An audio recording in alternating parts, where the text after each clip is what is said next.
Olá para você que acompanha o Igreja em Saída, está começando o programa que leva até a sua casa as principais notícias da igreja no Brasil e no mundo.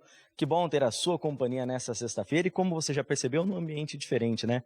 Saímos dos nossos estúdios e viemos até a cidade de Barbacena, em Minas Gerais. Estamos aqui na paróquia e santuário Nossa Senhora da Piedade, onde vamos acompanhar ao longo dos próximos dias, hoje e amanhã, um momento muito importante, muito especial para a igreja no Brasil e no mundo, que é a beatificação de Isabel Cristina, uma jovem leiga que morreu martirizada e que será então reconhecida agora, é serva de Deus e será reconhecida como beata da nossa igreja. Para a gente falar um pouco dessa história e principalmente dessa expectativa, desse momento tão especial para toda a comunidade mineira e para toda a igreja no Brasil, estou com o Diácono Prado aqui ao meu lado. Diácono, obrigado, viu, pela participação com a gente no programa. Fala pra gente um pouquinho como é que tá a expectativa da comunidade, então, chegou esse momento tão importante, né, de celebrar a beatificação de uma filha dessa terra, né?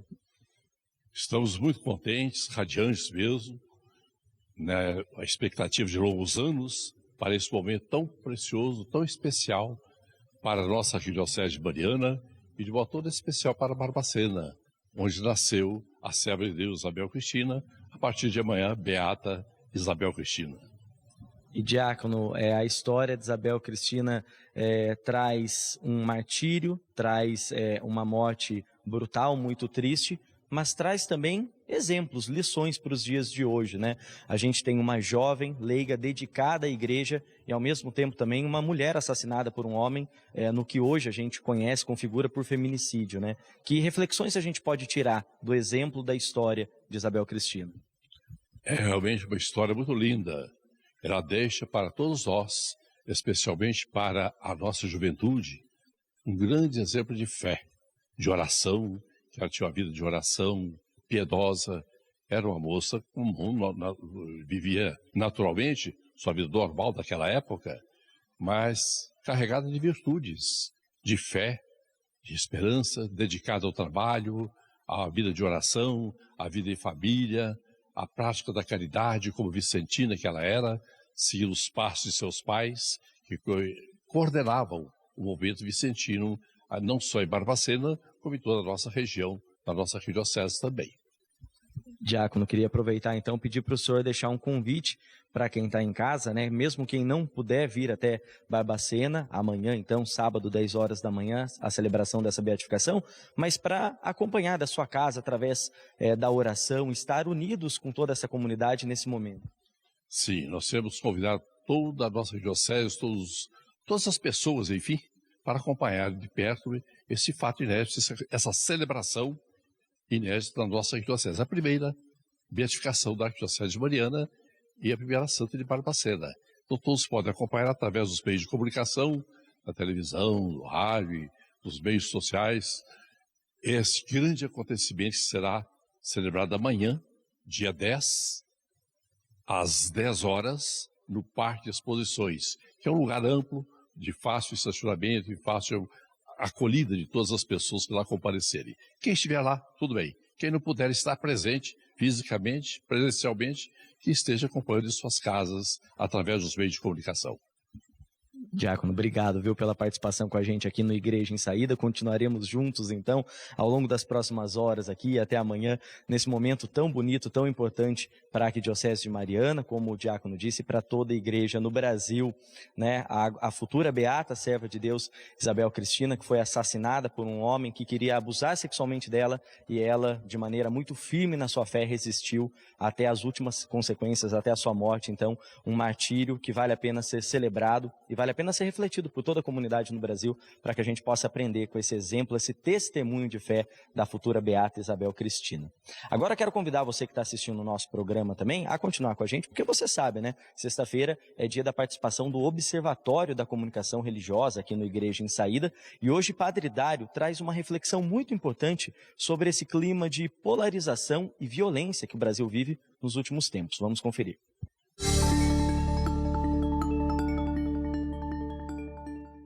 No longo período de campanha eleitoral, se amplificou muito a divisão entre nós. frequentemente não conseguíamos nem dialogar com os velhos amigos, com os parentes mais próximos. Parecia um pouco como aquela imagem do Evangelho, o filho contra o pai, a filha contra a mãe. Era evidentemente um mecanismo alimentado estrategicamente para empobrecer ou até mesmo evitar o debate político e transformar assim as eleições numa guerra, sustentada, como diz o João César de Castro Rocha, sustentada pela retórica do ódio. Havia uma ilusão ingênua de alguns de nós que tudo isso iria acabar, ou pelo menos enfraquecer-se muito depois das eleições. Pensávamos, vai se perder o objetivo da conquista do poder, e assim haverá uma certa dissolução do fanatismo, uma dispersão desse pensamento enlouquecido. Ao contrário, se mantém muito viva a violência de grupos fanáticos que não aceitam o resultado das eleições. Isso se associa a situações de agressão ou de violência explícita, muito graves. Alguns exemplos disso são religiosos e religiosas caluniados ou bispos ameaçados de morte, ou até, ainda mais grave, ataques armados que despejam toda a raiva e o ódio, como aconteceu na escola, no Espírito Santo. Continua então muito forte a divisão, e essa retórica do ódio não dá sinais de diminuir. Isso é um desafio para nós cristãos, para nós agentes de pastoral, nós que nos preocupamos sobre comunicação e fé. Temos uma missão urgente e decisiva. Que tipo de comunicação nos cabe regenerar na sociedade? Precisamos distinguir diversos grupos e situações. Claro, por trás das ações e dos pensamentos dos grupos mais fanáticos, não há uma lógica. O João César de Castro Rocha chama isso de caos cognitivo, que ainda precisamos aprender a decodificar. Nesse caso, o que nos cabe tentar é evitar que este caos se espalhe ainda mais, como uma dissociação entre a realidade e o discurso. Também precisamos lutar para substituir a retórica do ódio pela ética do diálogo. E essa é a comunicação não violenta. É a vocação dos cristãos nos tempos cruciais de hoje. Uma comunidade, uma série de comunidades que retomem o exercício paciente e respeitoso de aprender de novo a nos comunicar. Precisamos nos ajudar a vigiar sobre as mentiras. Precisamos desmontar as notícias falsas, dar peso e autoridade aos fatos. Precisamos fazer o exercício de interpretar juntos a situação e os fatos com paciência, na escuta. Talvez, diz o João César, abraçar a ética do diálogo seja muito pouco diante da máquina do ódio e de desinformação das redes sociais, mas essa é a vocação e a urgência para nós nos dias de hoje. Importante estarmos atentos a esse espírito de paz, de união, de comunhão fraterna entre nós, principalmente dentro da nossa igreja, né? E olha, antes de encerrar o programa de hoje, uma última notícia, um lembrete para você que está nos acompanhando, hein? Lembrando que esse fim de semana vivemos o terceiro domingo do tempo do Advento e é tradicionalmente nesse fim de semana, então sábado e domingo, dias 10 e 11, que acontece a Coleta Nacional para a Evangelização, coleta essa que faz parte da campanha para a evangelização da igreja no Brasil.